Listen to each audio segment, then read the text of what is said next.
Så, då är det dags för nästa föredragshållare. Och nästa föredrag är på engelska. So I'm switching to English now. Next lecturer is Daniel Rubinstein, who is a critical theorist, writer, photographic artist whose research spans the transdisciplinary field of photography, media art, contemporary philosophy and communication technology.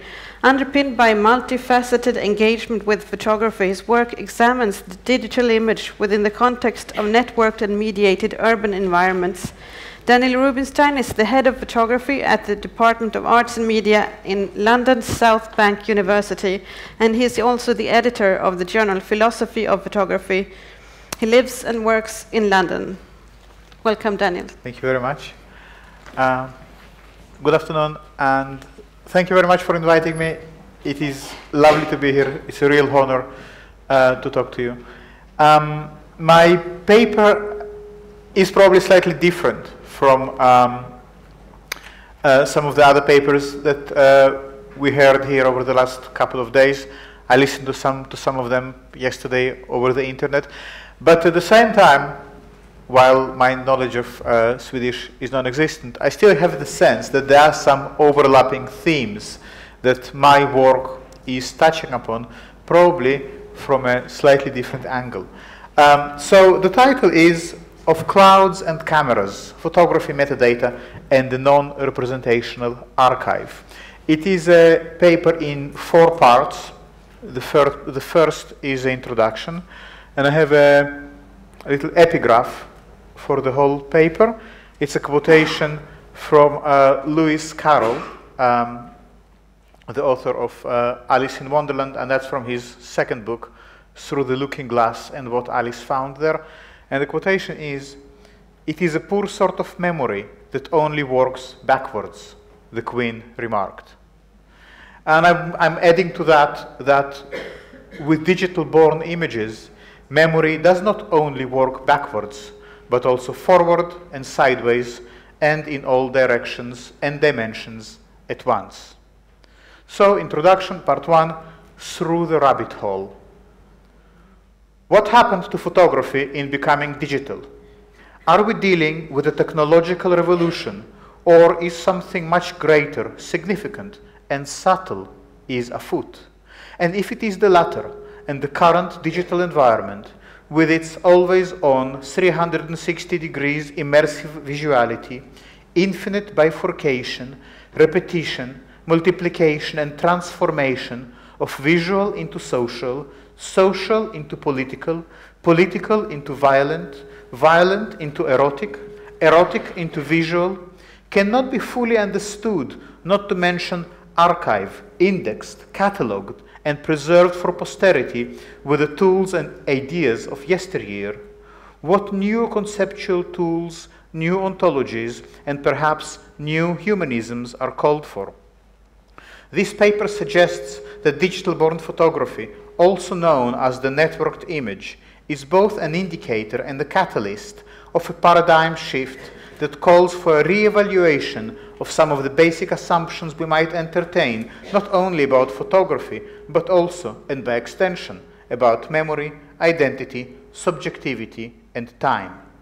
In view of the fact that digital photography is part of the infectious, toxic, seductive, and addictive networked environment that controls progressively larger parts of all our lives, it makes sense to consider photography not as a mirror held to society, but as the very DNA, the very amino acid that carries the essential information between the nodal points of the network, constructing new cells, building new connections, creating sites of visual access, and proliferating mimetic surfaces. Digital-born photography suggests that the logic of the internetwork is like the logic of the proliferating digital image, neither rational nor irrational, but algorithmic and sensual. Just so you know where we are going with this paper, it suggests that digital-born photography and the internetwork it is meshed with partakes in a form of logic that is very different from the representational rational logic. The idea that there might be more than one logic can appear quite strange, not to say illogical, as the prevailing logic we are accustomed to is so deeply ingrained. After all, it has been around for a long time, at least since the Enlightenment and the scientific revolution of Newton and Descartes, and we inherited from them a rational universe, a scientific method, and a subject that defines him, herself, as capable of rational thought. Nevertheless, my argument in a nutshell is that this rational logic of the Enlightenment does not help to understand the network and the virtual and synthetic life that populates it. Therefore, this paper suggests a roadmap for a different logic, or perhaps a logic of difference, that takes its bearings from Alice in Wonderland by Lewis Carroll, quantum physics, and the philosophy of Karl Popper.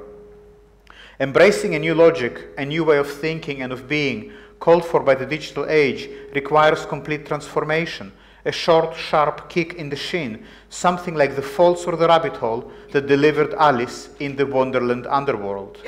As you will recall, once Alice found herself in Wonderland, she had to get used to a whole new way of thinking and a whole new way of being, in which one could be simultaneously big and small, converse with non-human creatures who speak perfect English, learn that past, present, and future do not necessarily come in this order, and the time can be standing still one moment and rolling backwards or sideways the other. Imagine how familiar and at home would Alice feel in the weird and wired world of the internet, where one can be big and small at one and the same time. Think Instagram, I think it was mentioned earlier today.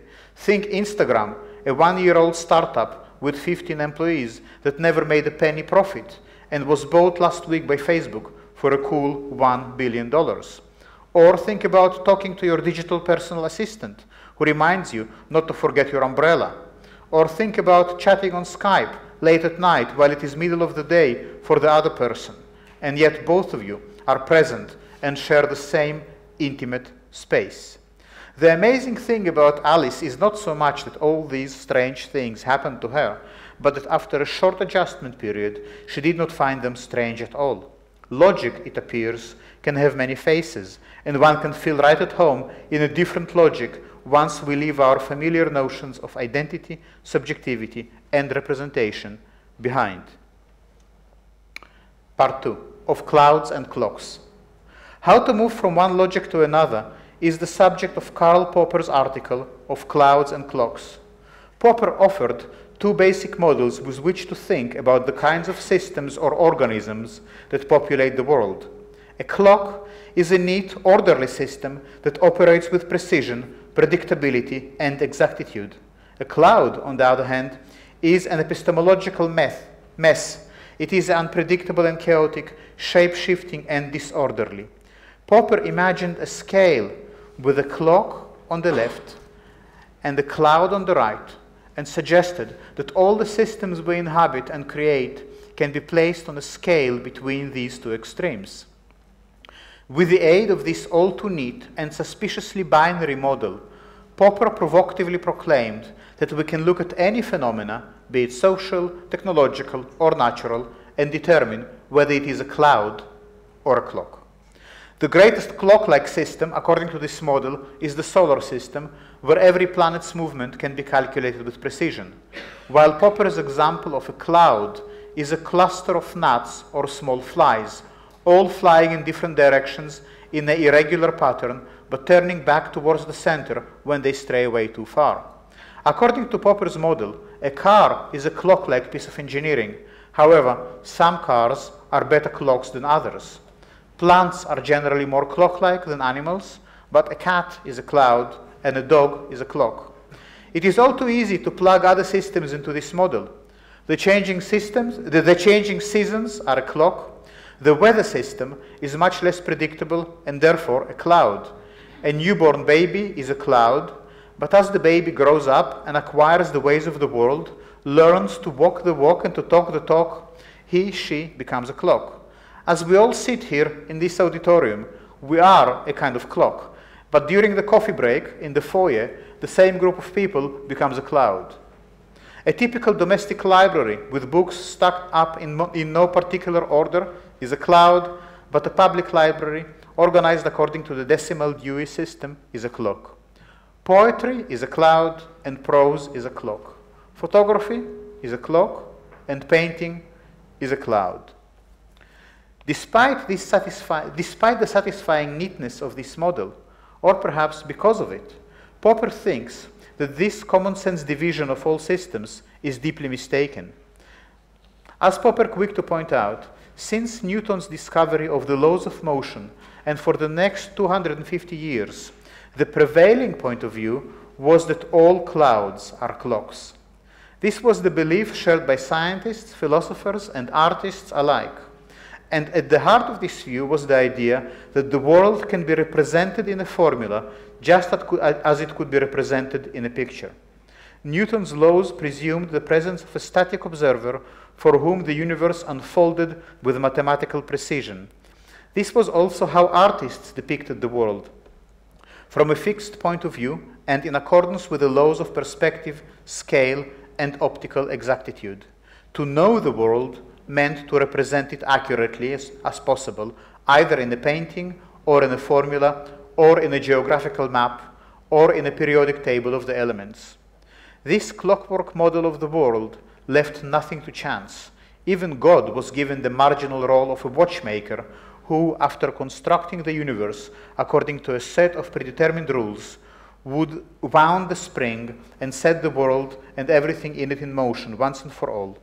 One pendulum governed the movement of planets and the stars, apples and trees, cannonballs and mousetraps. Part 2. The smile of Schrödinger's cat.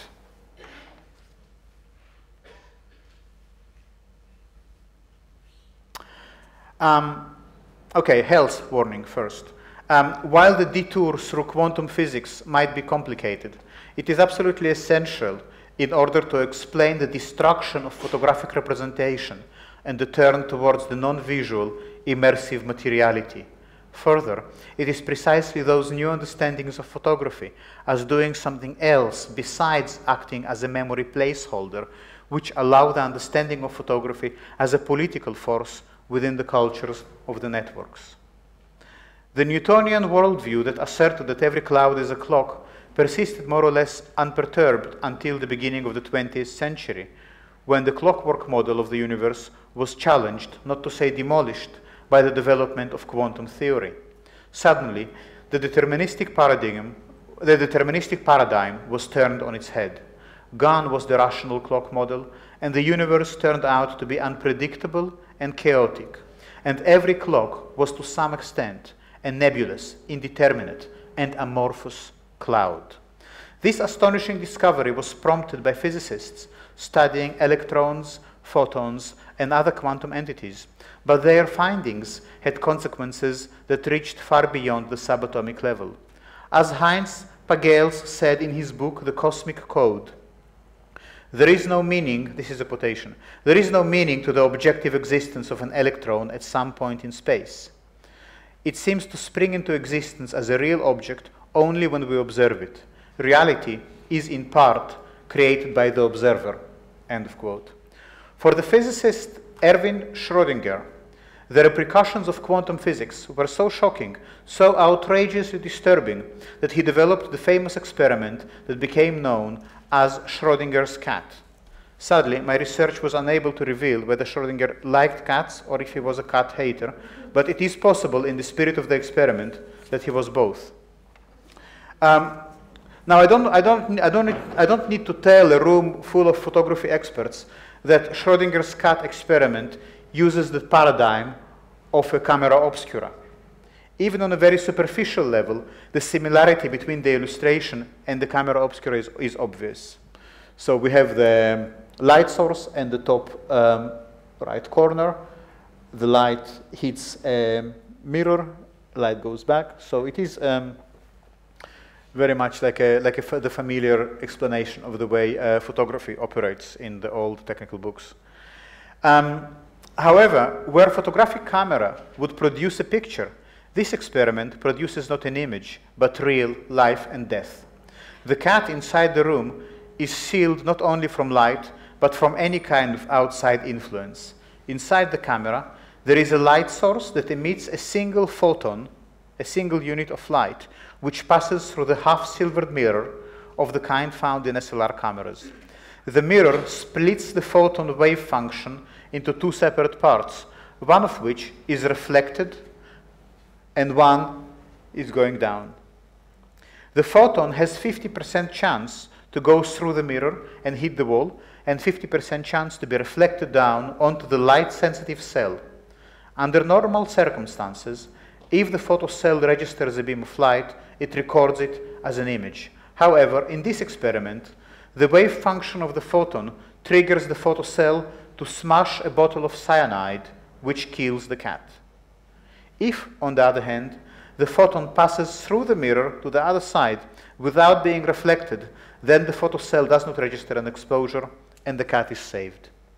Now, for someone who is witnessing this event from inside the sealed darkroom, like the observer there in the protective gear, once the photon is fired, the cat will be either dead or alive, as we all would expect. However, and this is the crux of the experiment, for an observer who is outside the room, the reality is very different and much more like Alice's Wonderland. For the observer who has no access to the room, the photon particle is in both places at once, and the cat is both dead and alive. The reason for this strange behavior is that when a photon particle is not being observed, according to classical quantum physics, the so-called Copenhagen interpretation, it does not behave like a particle at all, but like a mixture of waves that represent the various probabilities of finding the particle somewhere within the box. But the moment the observer peeps into the room to make a measurement, the act of measuring forces the light particle to choose one of these states. However, it is not this undecidability that is important to us in Schrödinger's experiment, but the curious and disturbing conclusion that for each of the observers, the reality of the experiment is different. For the observer inside the room, the cat is either dead or alive, which is consistent with our existential experience of the world. But for the observer outside the room, because of the indeterminacy of the unobserved particle, the cat is both dead and alive at the same time. The consequences of the unobserved particle, the consequences of this understanding could not be greater, for they not only mean that the laws of classical physics do not apply for the quantum particles, but that the experience of the two observers is based not on identity of representation, but on difference. Recall that the whole Newtonian Cartesian framework was premised on the idea that reality can be accurately represented either mathematically with the aid of formulas or visually with the aid of perspective. Now, as this experiment proves, the reality is different for the two observers. No unified representation is possible. Instead, difference and not representation is the underpinning principle that holds the two observations together, while simultaneously making them unreconcilable with each other. As if the indeterminate state of the cat is not bad enough, this experiment also suggests that there is no such thing as objective reality that is independent from the observer, and even more bizarrely, that different observers will see a different picture depending on where they are within the system. Before we let go of the cat, let me spell out the significance of the feline to photography. The experiment was concerned with the action of light on a light-sensitive cell, which is to say, it is a photographic experiment. Therefore, we are entitled to ask, if this is a photograph, what is it a photograph of? What is the image that is being recorded in this quantum camera obscura? Is it a picture of a cat from the point of view of the observer inside the room? Or is it a picture of a cat from the perspective of the outside observer? The clear answer is that it is neither. Rather, the image produced by this experiment is the image of the difference between the two observers.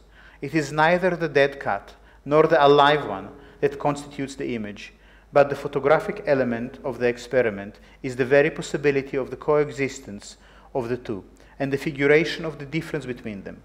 I will say it once more. Schrödinger's cat experiment suggests that the difference between the two observers is captured photographically. Further, it also suggests that this difference, this multiplicity of perspectives, this bifurcation of time, constitutes the materiality of the photographic image. This quantum-inspired understanding of photography suggests that photography has nothing to do with the universal notions of perception, identity, and representation, because it is difference and not identity that is immanent to the material processes of photography. Getting slightly ahead of myself, I want to point out that these new understandings prefigure much of the conditions that will describe the fate of the photographic image in digital culture. The state of indeterminacy puts an end to the clear-cut distinctions between subject and object, as well as the clear-cut notions of identity and subjectivity. As the second observer gets objectively different results from the first, there is no such thing as absolute truth that can be established once and for all, and subsequently, the authority and the rule of difference becomes elevated over the rule of representation. It matters little what is seen in the image, because the meaning of the image is not determined any longer by that which it represents. Instead, the significance and the agency of the image are formed by the relations, interactions, and dialogues between the different parts of the system. In other words, meaning is established not through the procedure of representation, but according to the manifold of relations to the other parts of the network, or the web. But, as I said, I am getting ahead of myself. The academic field of photography studies tends to focus on the indexical connection between the image and the referent. The popular claim that photography has privileged relationship with truth is based on this understanding of the photographic image as being materially connected with the represented object. An alternative approach seeks to anchor materiality in the processes, apparatuses, and practices of the image. For instance, actor network theory privileges social encounters over the indexical value of the image. However, it is quite clear that both the hardcore indexical approach and the alternative socio-technological fail when it comes to the digital networked image. The reason for this is simple. The visual dimension of the image is only a minor part of its online and networked presence. In addition, the recursivity of the digital image suggests a very different kind of temporality that is based around nonlinear, fragmented time, as the Schrödinger's cat experiment demonstrates. For one thing, electronic photography moves with the speed of light, which does not only mean that it's faster, but that it is a very different kind of animal. The clock paradigm collapsed when it became clear that time is not absolute, that it runs differently for each and every observer, and that there is no unified logic that ensures that everyone is getting the same results. The destruction of unified time sent the first shockwaves through ideas around signification, representation, and semiotics, for this was the ruin of the authoritative point of view that asserted that everything in nature operates according to one set of rules. In the words of Karl Popper, from now on, to some degree, all clocks are clouds.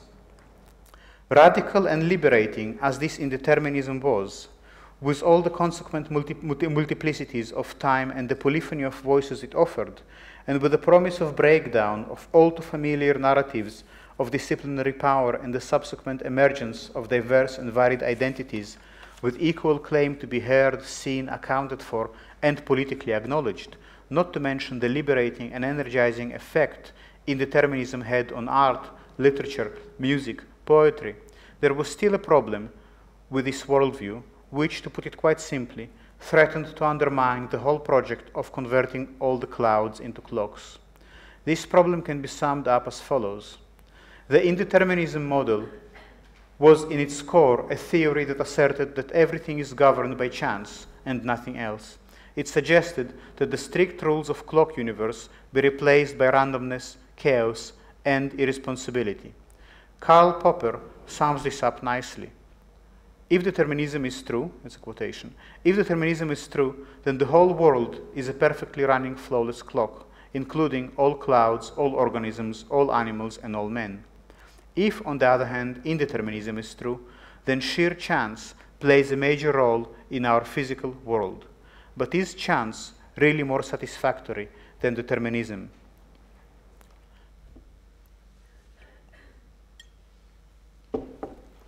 For Karl Popper, that's part 3.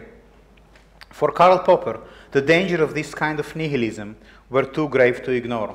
For one thing, this free-for-all indeterminism was only a step away from a fascist state where no ethical and moral rules apply, and everything is determined by pure force. If nihilism is the only game in town, how do you maintain some form of control over the rampant and unrestrained urges that are sure to raise their ugly heads?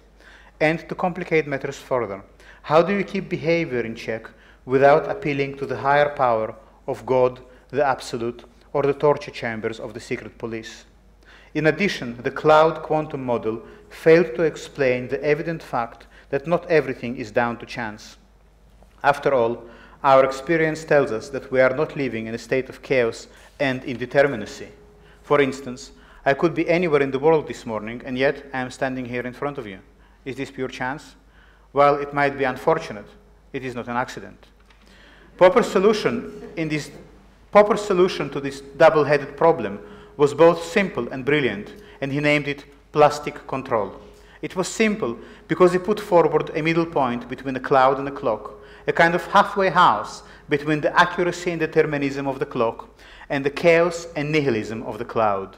And it was brilliant because in positing plastic control as an intermediate membrane or a semiconductor between determinism and anarchy, Popper sidestepped the dualism which maintained that things can only be one way or the other, either a cloud or a clock. Even more astonishingly, Popper suggested that this layer of plastic tissue is not another system, not a cloudy clock or a clockwork cloud. Rather, it is the seat of consciousness, feelings, desires, and sensations. In Popper's own words, quotation, "We want to understand how such non-physical things as purposes, deliberations, plans, decisions, theories, intentions, and values can play a part in bringing about physical changes in the physical world." Quotation. Plastic control is therefore not a system, but rather a manifold of appetites, affects, and passions that make a system possible. In other words, it is a synthetic diagram of social, political, erotic, and physical drives that form images out of chaos. Plastic control does not discipline chaos, but allows it to create connections between bits of matter and bits of ideas that do not fit with each other like pieces of jigsaw puzzle, and yet they form something like a constellation or an archipelago or a network. According to this synthetic diagram of control, materiality is not a clock, but equally neither it is a cloud. It is in the process that leads from the one to the other. So plastic control offers a glimpse into what life is like when it is not confined to the binary oppositions of form and content, subject and object, body and soul, male and female, gay and straight, black and white, signifier and signified. To say the same thing slightly differently, plastic controls are the algorithms that translate the social world of human activity into something that computers can understand as data. And conversely, plastic controls take computer data and give it the form that enters human economies. If you are wondering what that has to do with photography for the future, consider this. Plastic control allows one to step away from the dialectical reasoning that conceives photography in terms of presence and absence, fact or fiction, document or forgery. It also exposes the fallacy of thinking about digital photography as being somehow immaterial or virtual, as well as the much older fallacy of thinking about analog photography as a physical trace, a memory, or indeed a representation. The idea that photographs have a representational, semiological, or signifying connection with events, people, and objects in the real world does not hold at all for digital images, and it is questionable if it ever held for the traditional analog photography. Digital images can be made without a camera, without chemistry, without lenses, even without light, even without knowing the first thing about photography, which means that all the old rhetoric about photography being the trace of the real or having indexical connection to events in the past does not apply to the digital-born image. The destabilization of photographic meaning is the direct result of the image being detached from universal notions of representation and restaged in terms of the plastic materiality that figures the image through difference, alteration, immersive excess, and immoderate abundance. It also implies that photography does not have to be understood in visual terms as something to be looked at. For scientific, rational logic, vision was the most rational of senses, allowing accurate observations and precise measurements. However, as we learned from quantum theory, there is no unified visual field, as every observer has their own image of the situation that is in every case different. The gap between the observers, this irreducible difference between the way reality unfolds for the one and for the other, is registered photographically as an always incomplete indeterminacy. Materiality of photography is not in the indexical connection with the object, not in the perception of representation, not in the semiotic description of that representation, but in the radical exteriority of the photographic image that escapes the universal notions of cognition, totality, comprehension, and understanding. And I think that this image by Katrina Sluis is a good illustration of this indeterminacy of the image, because what is fascinating is the differences between all these iterations. Some of them are copies, some of them remakes, or whatever. They originate in different places. But the way the differences between them are captured in that way, and they cannot be represented in any other way, makes this, allows to visualize this indeterminacy of the photographic image. If this sounds strange, and maybe even a little torturous, consider this.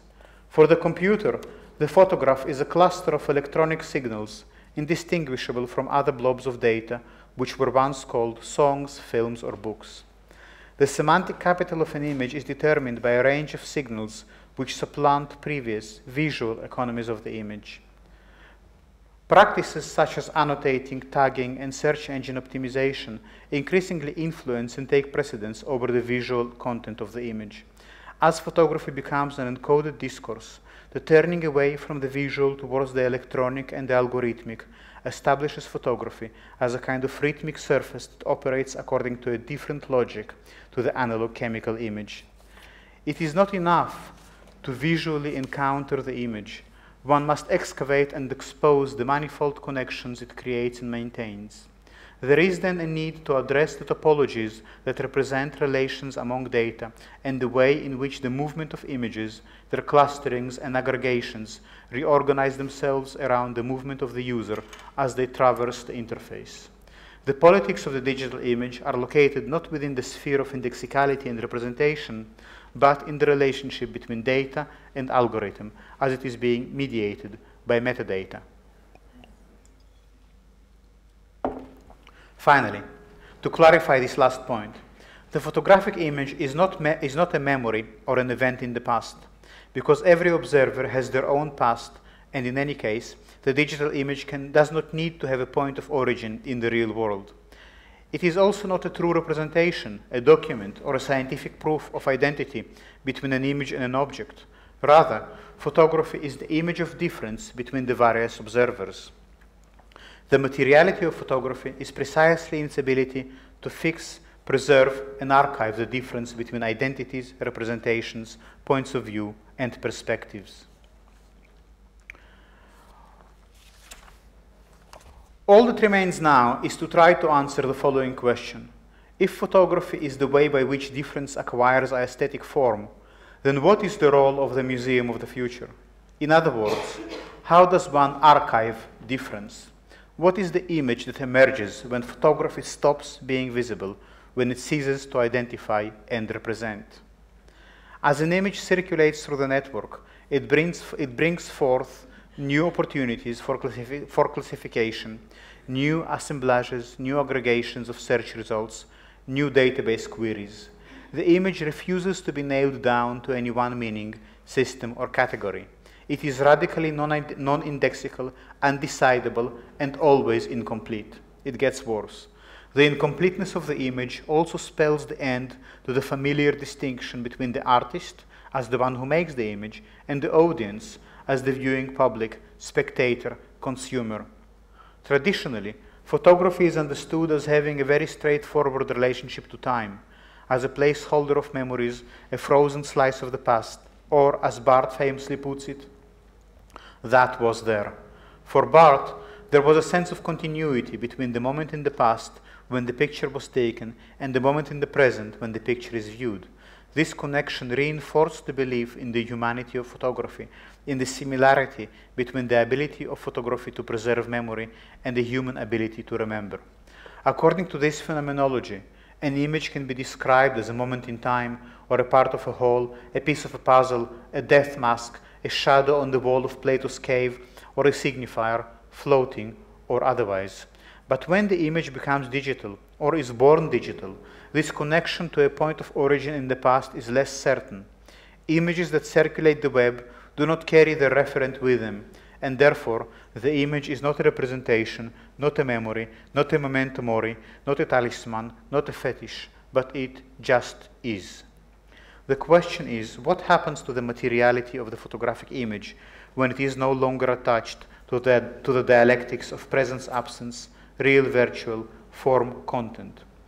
The intimate virtual co-presence between body and image and the manipulation of data inherent in digital presentation suggest an intensified profusion of perspectives and of manifold encodings of space and time through the development of specifically constructed optics made up of algorithmic and pictorial formations. The surface of the network allows us to conceive of the rupture inherent within representation as a reconfigured relationship between photographer-model audience, in which meaning is the unstable, never to be pinned down presence of mimetic surfaces. In this paper, I propose that the image within the network is doing something other than showing us pictures, and it is doubtful if we have the language to address this new image. Because all the attributes that were once indispensable for photography are now at best optional or tangential, a new set of conceptual tools is being called for. What is required is a different metaphysics of the image, not one of system, dialectics, light, vision, and truth, but a new logic that can engage with the indeterminate, fragmented, recursive, and non-visual image produced and sustained by the network. This new metaphysics has something to do with the way the image operates as a fractal and not as a discrete object. There is urgency to this task because the network is an image, but the image is not visual. Thank you very much.